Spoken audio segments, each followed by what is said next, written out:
Shalom. Vous constatez, ce n'est pas la fille des pasteurs Kraus. Ils arrivent certainement ce soir aux heures de 18h. Il y a eu un petit aménagement de l'horaire des vols, raison pour laquelle supportez que je puisse m'entretenir avec vous ce soir. Shalom. Amen. Et oui, nous continuons notre voyage dans les livres de Josué. Le mercredi passé, nous sommes attardés sur le chapitre 3, où nous avons vu enfin la traversée, comment cette traversée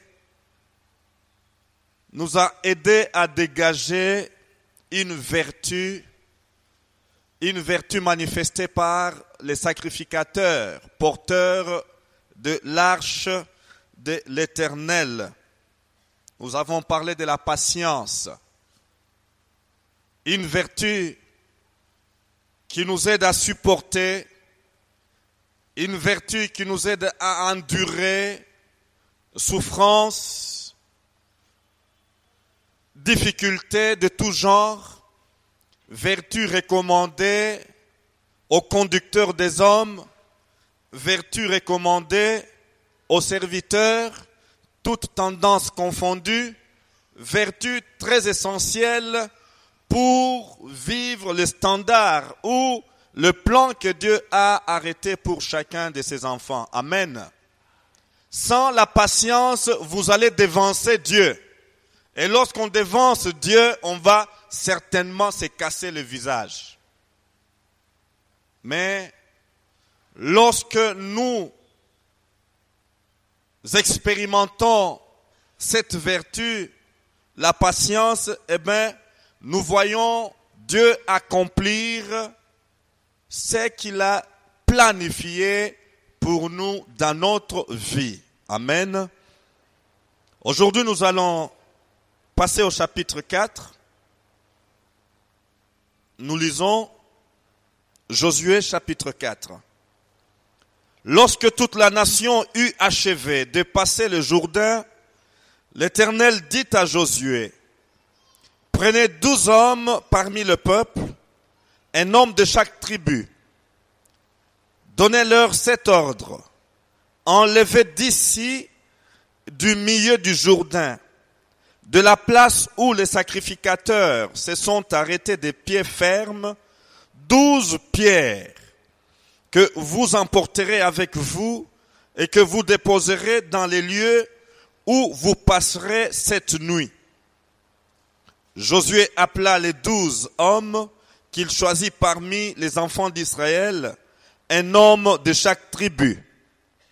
Il leur dit, « Passez devant l'arche de l'Éternel, votre Dieu, au milieu du Jourdain, et que chacun de vous charge une pierre sur son épaule. » Une autre version dit, une grosse pierre sur son épaule, selon le nombre des tribus des enfants d'Israël, afin que cela soit un signe au milieu de vous. Lorsque vos enfants demanderont un jour que signifient pour vous ces pierres, il faut bien souligner le verset 6, lorsque vos enfants demanderont un jour que signifient pour vous ces pierres, vous leur direz, les eaux du Jourdain ont été coupées devant l'arche de l'alliance de l'Éternel. Lorsqu'elle passa le Jourdain, les eaux du Jourdain ont été coupées et ces pierres seront à jamais un souvenir pour les enfants d'Israël. Les enfants d'Israël firent ce que Josué leur avait ordonné. Ils enlevèrent 12 pierres du milieu du Jourdain, comme l'Éternel l'avait dit à Josué. Selon le nombre des tribus des enfants d'Israël, ils les emportèrent avec eux et les déposèrent dans les lieux où ils devaient passer la nuit. Josué dressa aussi 12 pierres au milieu du Jourdain, à la place où s'étaient arrêtés les pieds des sacrificateurs qui portaient l'arche de l'alliance, et elles y sont restées jusqu'à ce jour. Les sacrificateurs qui portaient l'arche s'étinrent au milieu du Jourdain jusqu'à l'entière exécution de ce que l'Éternel avait ordonné à Josué de dire au peuple, selon tout ce que Moïse avait prescrit à Josué. Et le peuple se hâta de passer. Lorsque tout le peuple eut achevé de passer, l'arche de l'Éternel et les sacrificateurs passèrent devant le peuple. Amen.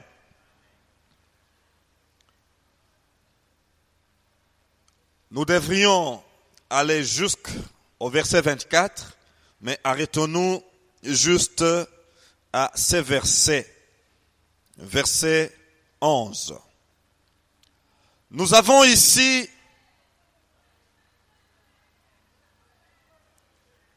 une pensée clé qui est la mémoire. C'est pourquoi ce chapitre 4, nous allons nous appesantir sur la mémoire. Les hommes de lettres disent, un peuple sans mémoire est appelé à disparaître. Un peuple sans histoire est un peuple qui est appelé à disparaître. Nous voyons ici une instruction très importante qui doit nous aider, nous, enfants de Dieu, nous, chrétiens, qui vivons aujourd'hui les merveilles de Dieu. Chacun dans sa vie personnelle. Frères et sœurs, nous devons comprendre que la vie chrétienne que nous menons, nous ne la vivons pas pour nous-mêmes. Alléluia. Nous ne vivons pas pour nous-mêmes, non seulement la vie chrétienne, mais cette vie intégrale, cette vie que Dieu nous donne de vivre, nous ne la vivons pas pour nous-mêmes. Nous devons toujours nous mettre en tête que autour de nous, notre vie parle d'une manière ou d'une autre. Alléluia. Les expériences que je fais avec Dieu parlent autour de moi, soit dans le positif, soit dans le négatif. Lorsque nous étudions la Bible, nous voyons déjà, à partir d'Exode, pour être plus précis, cette affaire de mémoire intervenir. Et cela n'est pas l'invention de l'homme ou la volonté de l'homme, mais la volonté de Dieu. Aujourd'hui, vous et moi, nous célébrons la Pâque.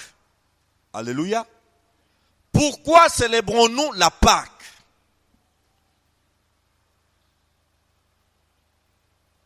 Voilà une pensée. C'est pour dire que Dieu veut que ce qu'il a donné à son peuple soit pérennisé, soit perpétué. Que la foi que vous et moi, nous vivons aujourd'hui, que cette foi soit pérennisée, que cette foi soit perpétuée. Qu'elle ne s'arrête pas à notre génération. Alléluia. Que les merveilles que Dieu opère aujourd'hui, que ces merveilles puissent aider les générations à venir à faire confiance et à craindre le Dieu que vous et moi servons et craignons aujourd'hui. Alléluia. Voilà, les enfants d'Israël sont arrivés devant le Jourdain. Et Dieu qui est le commandant suprême, qui est celui qui a arrêté tous les plans, il a donné les instructions, comment les enfants d'Israël allaient traverser le Jourdain. Eh bien, sur la parole de Josué, les choses ont été respectées comme telles. Et les sacrificateurs sont passés et ont foulé leurs pieds, l'arche sur leurs épaules, le fleuve Jourdain qui s'est scindé en deux. Quel miracle! Nous l'avons souligné la fois passée, que par ces faits, nous voyons la puissance de Dieu. Alléluia. Nous voyons la puissance de Dieu par cette séparation du fleuve Jourdain en deux.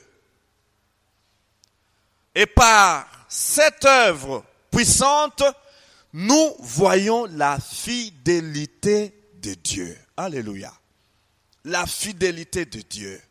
Frères, si nous ne croyons pas en la fidélité de Dieu, ça ne sert à rien de dire que nous sommes enfants de Dieu. Si nous ne croyons pas en la fidélité de Dieu, ça ne sert à rien de nous vanter que nous sommes chrétiens. Si nous ne croyons pas dans la fidélité de Dieu, eh bien, arrêtons notre course.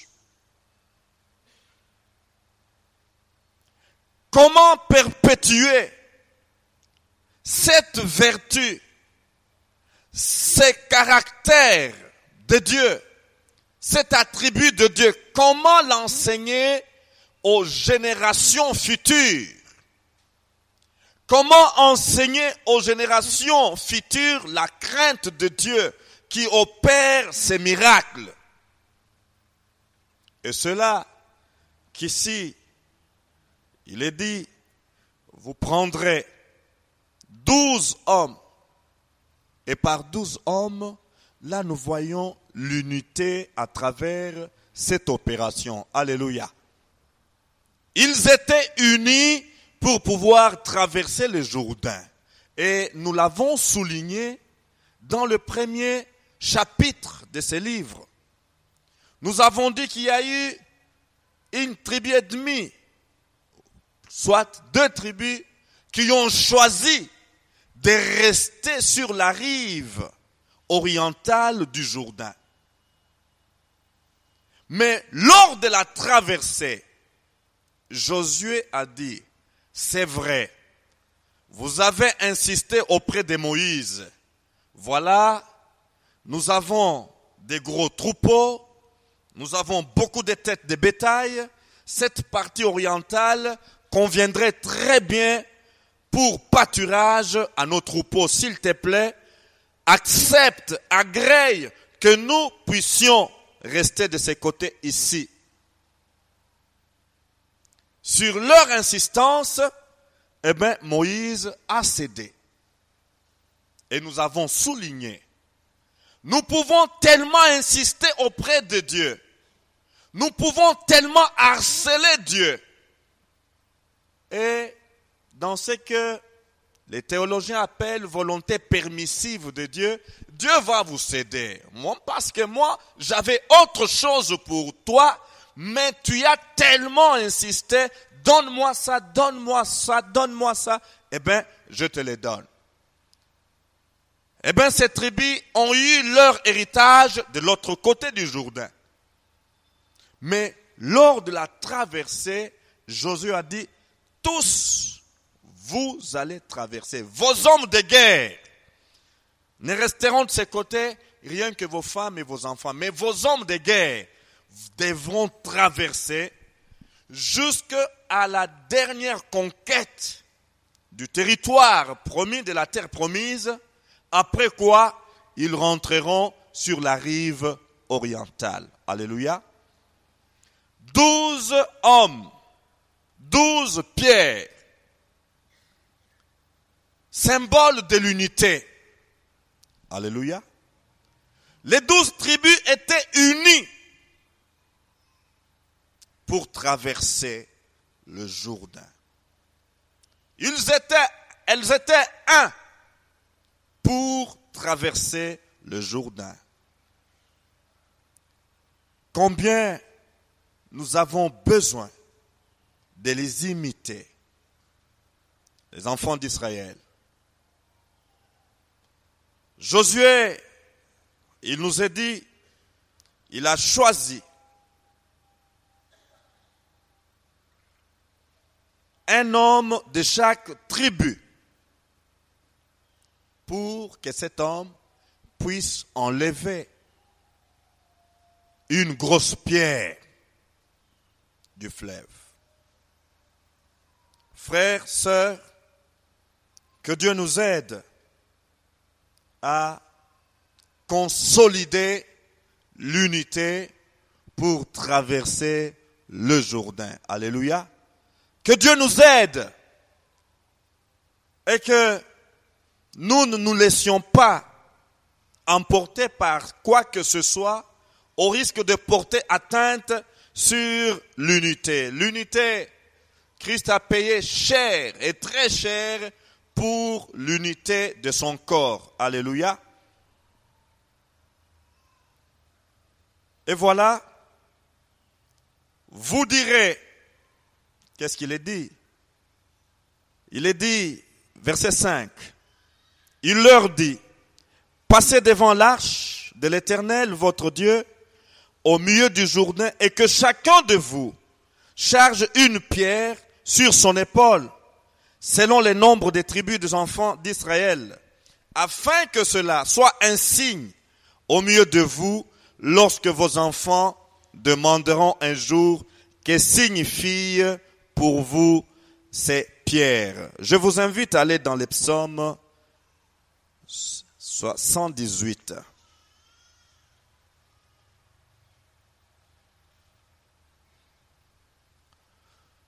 Il est écrit, mon peuple, c'est les cantiques d'Asaph. Mon peuple écoute mes instructions.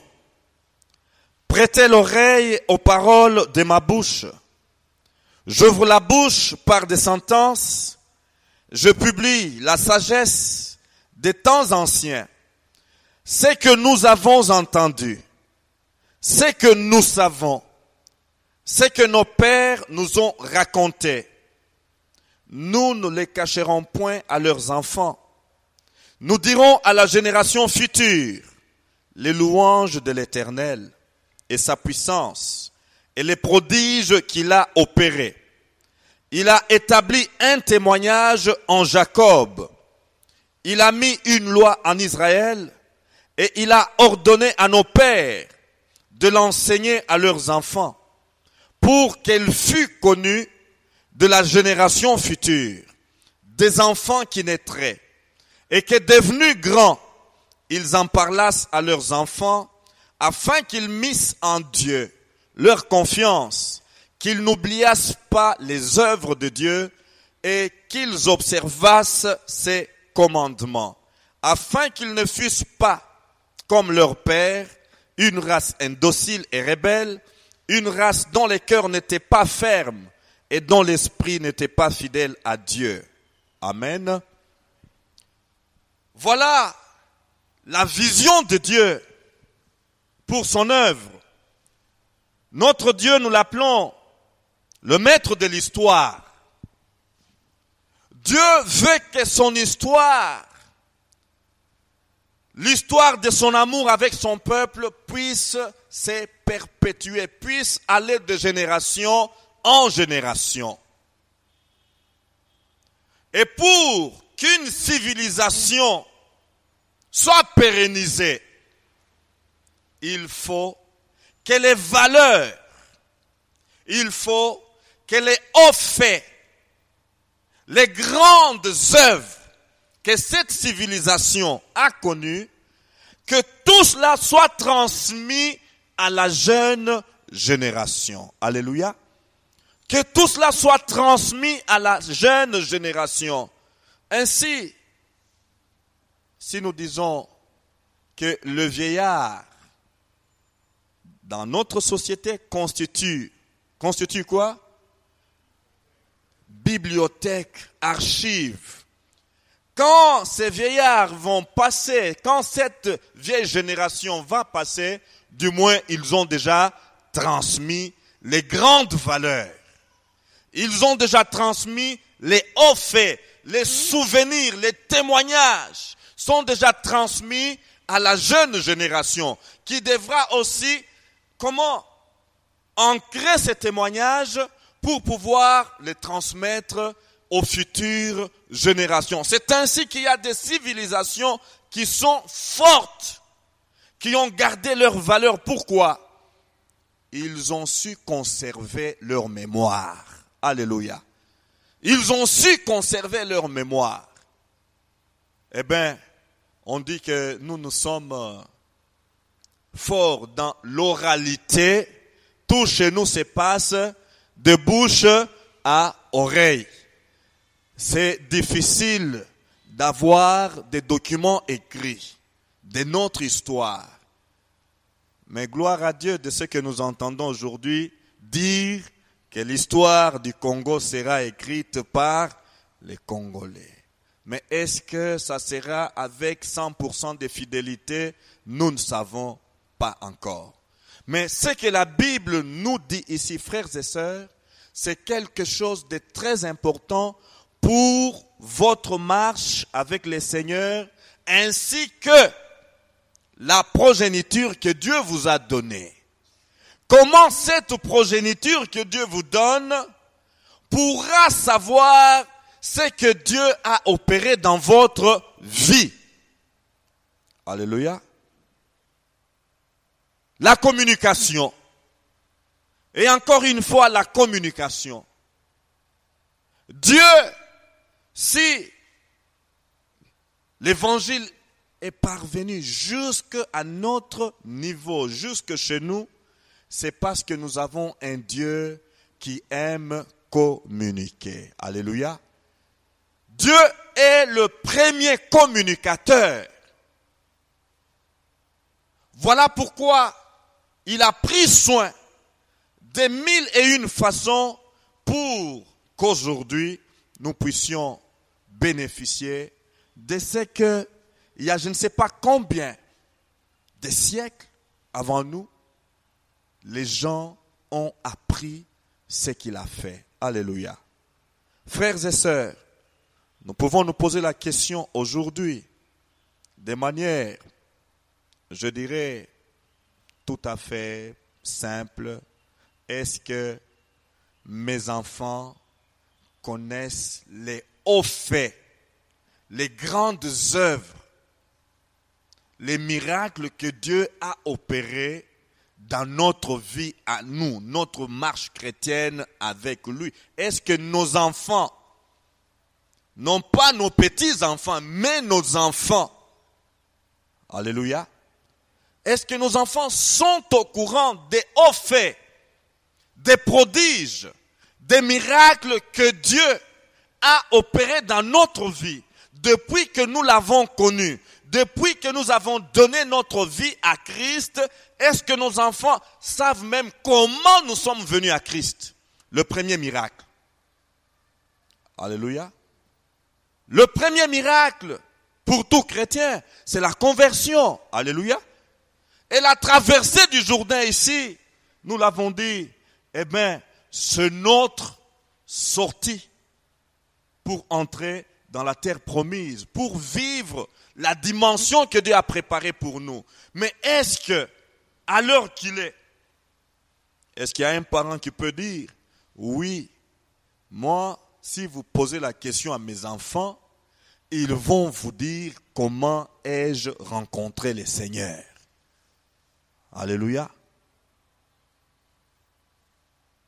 Nous n'allons pas chercher les 12 pierres aujourd'hui pour monter un monument en souvenir de notre traversée, mais le témoignage, juste le témoignage, mes enfants, mettez-vous là-bas.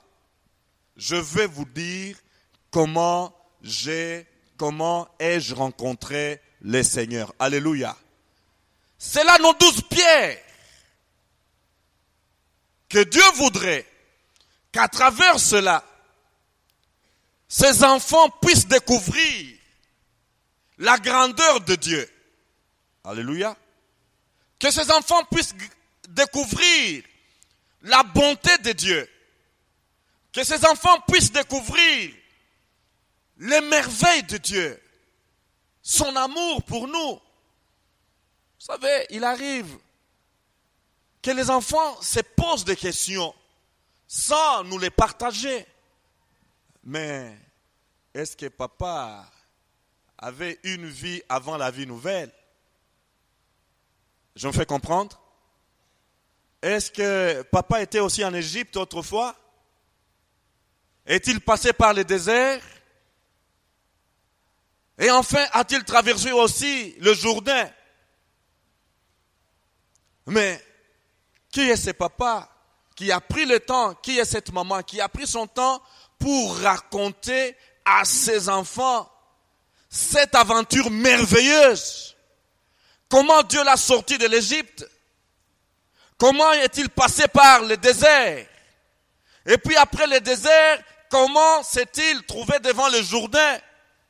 Et comment Dieu l'a fait passer le Jourdain pour entrer dans sa terre promise, dans son héritage? Alléluia. La mémoire.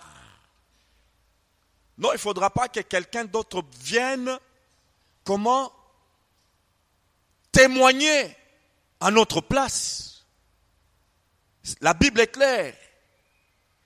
Elle dit, lorsque vos enfants vous demanderont, c'est quoi ces pierres? Que signifient ces pierres? Alléluia. Que signifient ces pierres? Oh non, mon fils, ma fille, j'ai une histoire avec Dieu. Alléluia. J'ai une histoire avec Dieu. Donnez-moi le temps de vous la raconter un jour. Et ça sera quelque chose que j'aime appeler le lien émotionnel. Alléluia. Le lien émotionnel. Là, l'enfant pourra un jour dire, le Dieu de mon père, tel. Alléluia. Le Dieu de mon père, le Dieu de ma mère. Pourquoi? Parce que vous lui avez communiqué quelque chose qui est sorti du fond de vous-même. Une expérience vécue. Une expérience de la bonté de Dieu. De la fidélité de Dieu. Oui, de la grandeur de Dieu. Et l'enfant qui entend ça, ça ne vient pas d'un livre. Il ne l'a pas lu dans un livre, mais c'est papa qui m'a raconté, c'est maman qui m'a raconté. Sa propre vie. Les merveilles que Dieu a opérées dans sa vie. Oh, que c'est Dieu merveilleux. Je veux m'attacher à lui. Alléluia. Le témoignage, bien-aimé. Les pierres, s'il était possible, que nous puissions chercher chaque fois que nous voyons la main de Dieu dans notre vie, eh bien, chercher quelque chose en mémorial, quelque chose, oui, pour, comment, symboliser, pour pérenniser cette main de Dieu qui a agi dans notre vie. Et cela, c'est très important. Combien, nous aussi, Église, pour emboîter les pas aux parents, nous devons mettre l'accent sur, oui, l'éducation chrétienne de nos enfants. Alléluia. Il suffit de passer autour de nos écoles, à l'heure de sortie surtout. À l'arrivée, ils viennent comme à compte-gouttes. Mais à l'heure de sortie, eh bien, vous vous arrêtez, vous regardez. Seigneur, quel est l'avenir de toute cette masse? Quel est l'avenir de cette jeunesse? Quel est l'avenir de tous ces enfants qui montent? Alléluia. Lorsque nous nous posons cette question, nous allons alors vite comprendre, eh bien, il est temps que nous puissions leur partager les merveilles que Dieu a opérées dans nos vies. Alléluia. Il est temps que nous puissions leur partager, oui, les grands actes, les grands faits, les hauts faits, les prodiges que Dieu a opérés pour susciter en eux la foi véritable. Alléluia. La foi est suscitée lorsqu'il y a quelque chose, oui, qui nous rappelle la grandeur de ces dieux. Souvenons-nous, s'il vous plaît, de David. Devant Goliath, David s'est arrêté et il est rentré lui-même dans son livre de souvenirs, n'est-ce pas? Il a dit, je me souviens, lorsque je gardais les troupeaux de mon père, lorsque l'ours sautait sur les moutons, sur les brebis, eh bien, je pourchassais l'ours, je l'attrapais et j'arrachais la brebis de sa gueule. Lorsque le lion de sa patte, lorsque le lion venait de même, je courais, j'attrapais et je déchirais la gueule de lion. Et toi, tu viens vers moi avec ton javelot et ta lance, mais au nom de l'Éternel, je te combattrai. Alléluia. Le témoignage, David se rappelle de ce que Dieu a fait avec lui en son temps. Voici ici, nous devons tirer une leçon. C'est quoi? Nos victoires d'aujourd'hui, nos succès d'aujourd'hui doivent nous conforter à faire face aux défis à venir. Alléluia. Nos victoires d'aujourd'hui, nos succès d'aujourd'hui, nos réussites d'aujourd'hui doivent nous préparer, doivent nous conforter, doivent nous stimuler à faire face aux défis, aux combats et aux affronts futurs. Alléluia. Dieu sachant qu'après la traversée du Jourdain, son peuple devait faire face à d'autres fronts. Eh bien, faites ces monuments. 12 pierres. Pourquoi? Ça doit nous rappeler que lorsque l'arche est passée sur les épaules des sacrificateurs, la première dans le fleuve Jourdain, eh bien, l'Éternel, par sa main puissante, a scindé le fleuve Jourdain en deux. Alléluia. Victoire, succès, réussite. Nous ne devons pas l'oublier. Demain, nous ferons face aux ennemis très forts, armés d'une manière sophistiquée. Qu'allons-nous faire? Quelle sera notre réaction?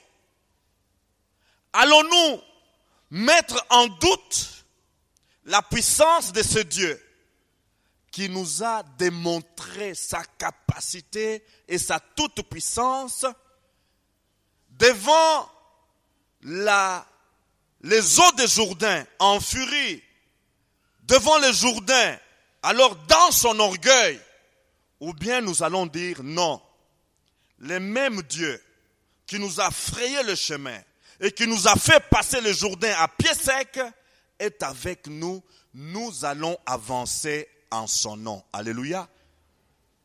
Le succès d'aujourd'hui, la réussite d'aujourd'hui, la victoire d'aujourd'hui doit être capitalisée. Alléluia. Doit être capitalisée. C'est-à-dire, nous ne devons pas mettre ça dans les oubliettes. Mais nous devons garder ça en mémoire. Nous devons nous rappeler de ça. Le Dieu qui a opéré ça aujourd'hui, eh bien, il est le même, oui, qui marche avec moi et devant lequel je ne sais pas quelle armée qui pourra venir m'attaquer aura à faire face. Alléluia. Frères, sœurs, que le Seigneur nous aide. Mais pour comprendre ceci, il faut avoir quand même une bonne mémoire. Alléluia. Il faut avoir une bonne mémoire. Et c'est pourquoi ce langage de Pierre est tellement fort. Tellement, parce que l'homme oublie vite. Et c'est ça le problème de l'homme. L'homme, nous avons, les pasteurs ne cessaient de dire, la mémoire de l'homme est courte. C'est ça notre difficulté. Une mémoire trop courte. A-t-elle enseigne que devant une petite difficulté, nous oublions presque toutes les merveilles de Dieu. Et nous commençons à vaciller par rapport à notre foi.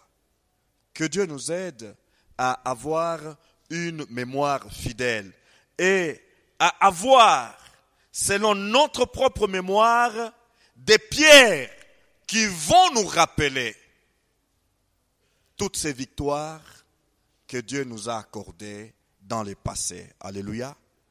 Oui, nous avons chacun une mémoire différente de celle de l'autre.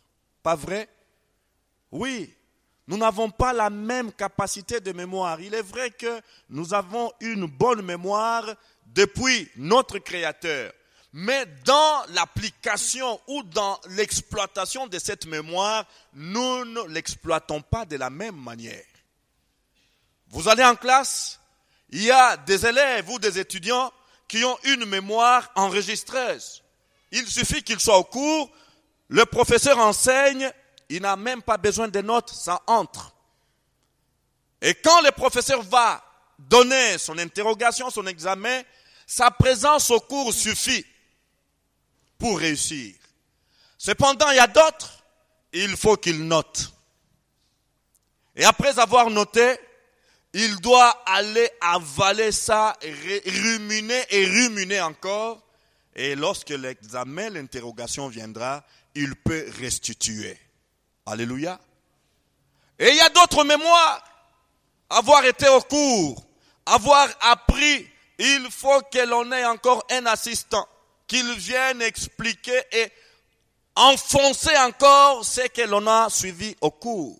Sans quoi, ça ne passera pas.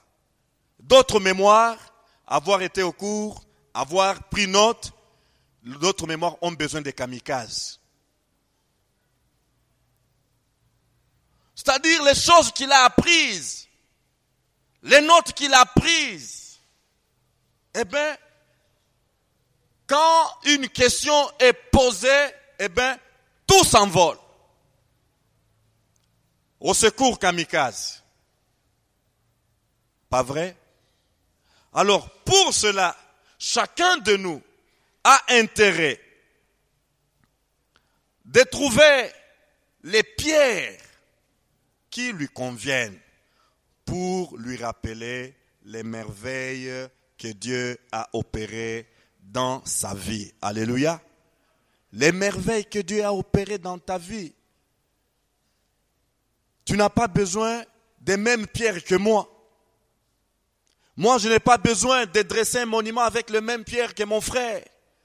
Vice versa. Pourquoi? Nous avons des différences. Alléluia. Que le Seigneur nous aide. Je disais, l'héritage des générations futures se prépare aujourd'hui. Alléluia. L'héritage des générations futures se prépare aujourd'hui. Comment? Vous allez me dire, peut-être en donnant des comptes en banque, en achetant des domaines et ceci, cela. Non, pas du tout. L'héritage des générations futures se prépare par la communication que nous leur donnons. Alléluia. La communication que nous leur donnons. Voilà comment préparer l'héritage pour les générations futures. Je pense avoir dit cette affaire il y a quelques années, où dans cette étude même, nous sommes dans une réunion de couple en 89, nous ne sommes même pas encore mariés. Alors l'orateur du jour nous a dit une chose que j'aimerais mettre en pratique. Il a dit ceci: il y a des papas qui s'époumonnent, qui se cassent en 1000 morceaux pour préparer l'héritage de leurs enfants, filles et garçons. Mais, ok, vous en avez la force, faites-les. Mais moi, je vous dis une chose. Vous voulez laisser un héritage à vos enfants, eh bien, donnez-leur Jésus. Alléluia. Apprenez-leur la crainte de Dieu. Apprenez-leur la vérité. Bref, apprenez-leur les vraies valeurs, les valeurs fondamentales chrétiennes. Alléluia. Comment inculquer ces valeurs dans vos enfants? Eh bien, après vous pouvez aller et dormir tranquillement dans votre terre promise et ces enfants ne seront pas, j'allais dire, je me retiens, ne seront pas des malheureux après vous. Ce seront des enfants qui vont bien s'en sortir et qui feront la gloire de Dieu et la fierté de votre nom. Alléluia. Au contraire, laissez maison, laissez des villas, laissez des comptes en banque, laissez des champs de café, laissez, je ne sais pas, des bateaux, mais ne leur donnez pas des valeurs chrétiennes. S'il était possible, revenez 5 ans après. Vous allez les trouver en train de mendier le pain. Je me fais comprendre. L'héritage de générations futures se prépare aujourd'hui. Et se prépare de quelle manière? Se prépare par la communication des valeurs.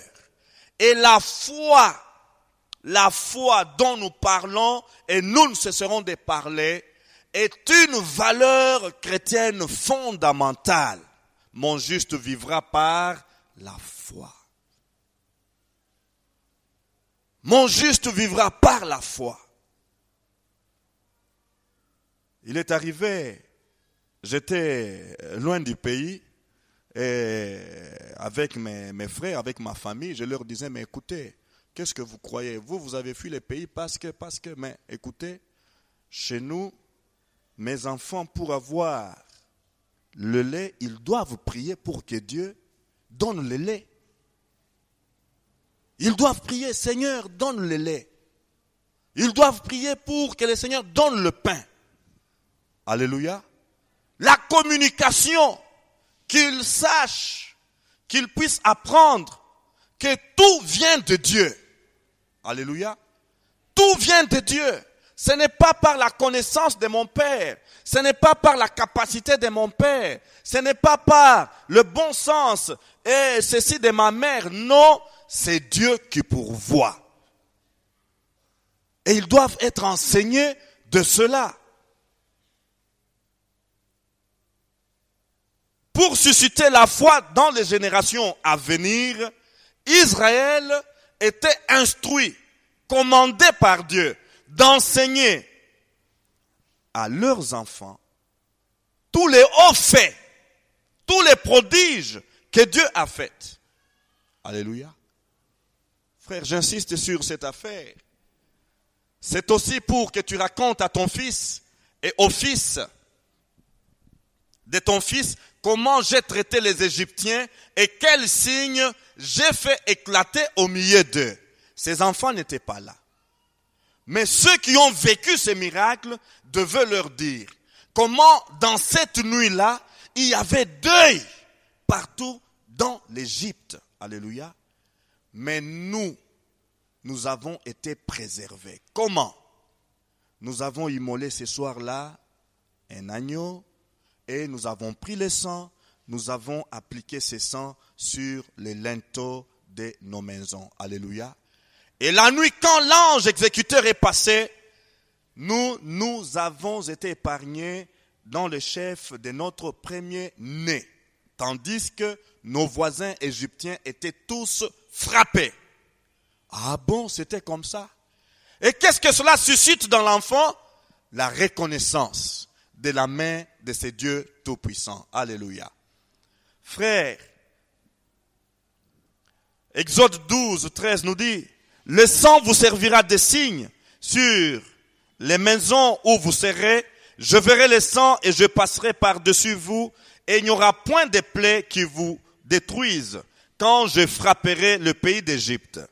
Vous conserverez le souvenir de ces jours et vous les célébrerez par une fête en l'honneur de l'Éternel. Vous les célébrerez comme une loi perpétuelle pour vos descendants. Alléluia. Pour qui?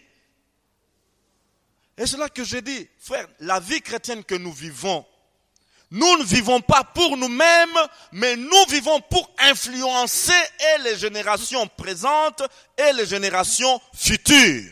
Alléluia.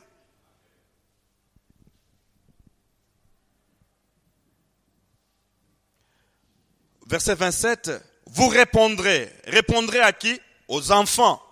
C'est le sacrifice de Pâques en l'honneur de l'Éternel qui a passé par-dessus les maisons des enfants d'Israël en Égypte lorsqu'il frappa l'Égypte et qu'il sauva nos maisons.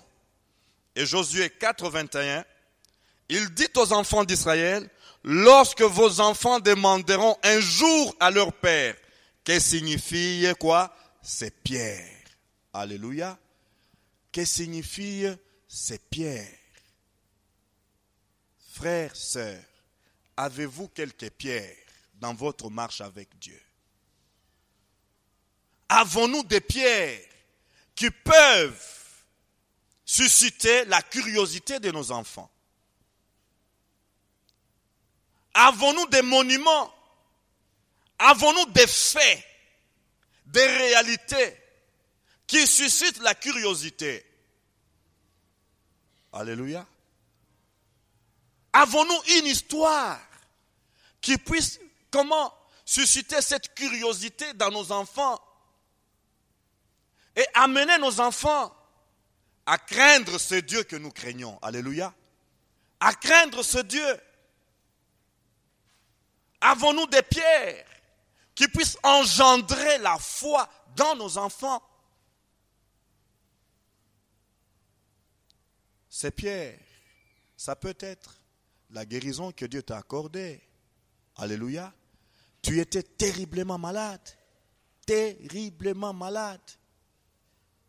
Ici et là, diagnostic, ceci, cela. Mais par la prière, alléluia, par la prière, peut-être votre prière personnelle, peut-être la prière de l'assemblée, eh bien, Dieu est intervenu. C'est une pierre. Alléluia. Ainsi de suite, vous pouvez inventorier ces pierres dans votre vie. Alléluia. Ces pierres que vous pouvez utiliser pour engendrer la foi.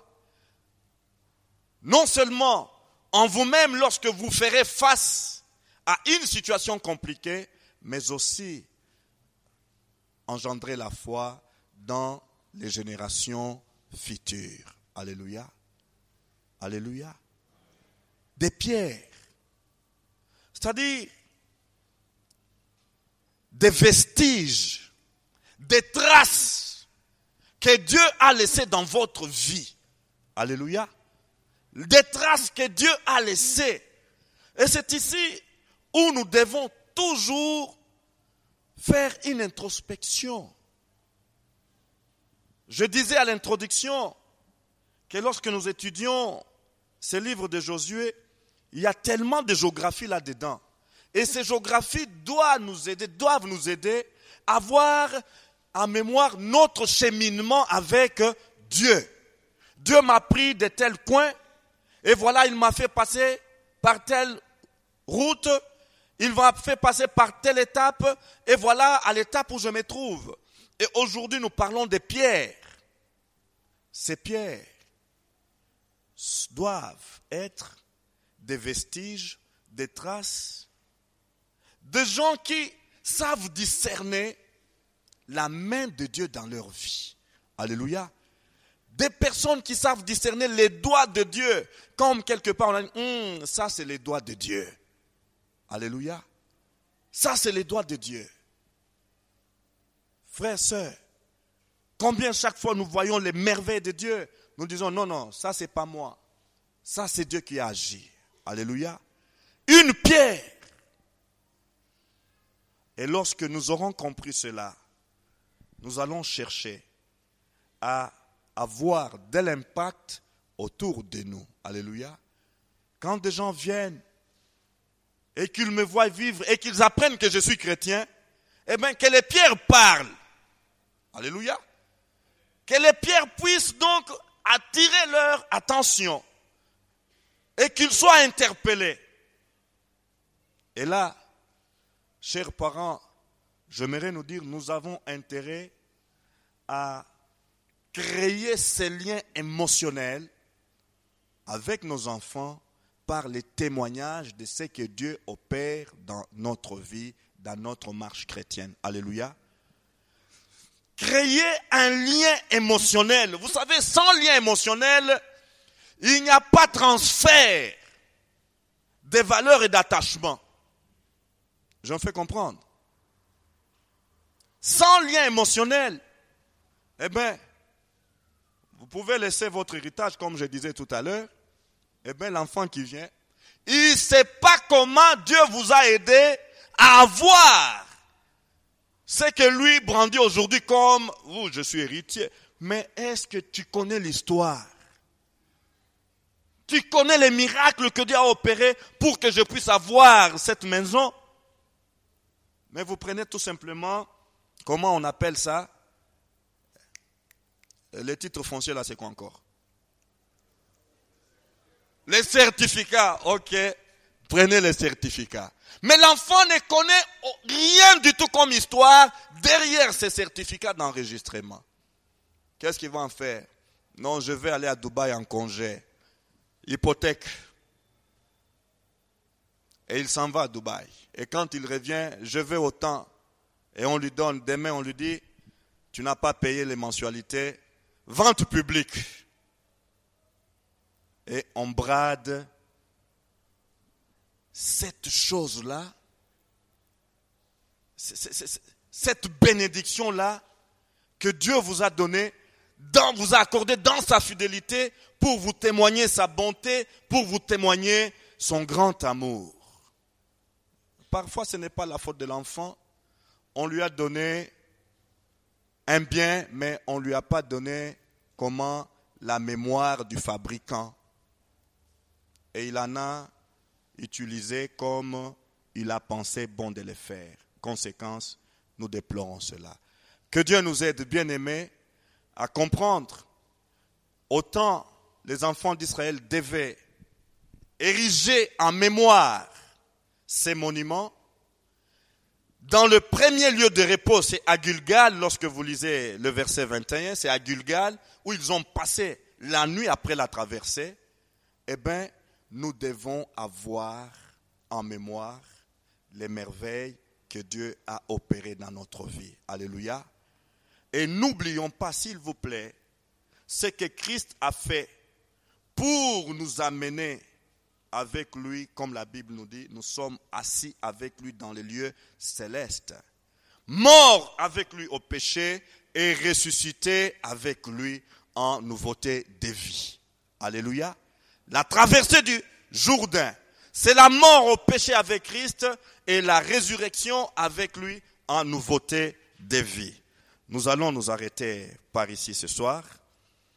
Et Dieu aidant, après les festivités, les visiteurs et consorts, nous pourrons revenir à ces livres de Josué. Nous prions ensemble.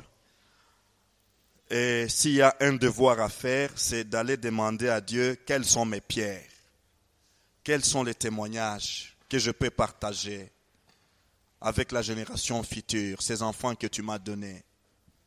Prions le Seigneur ensemble.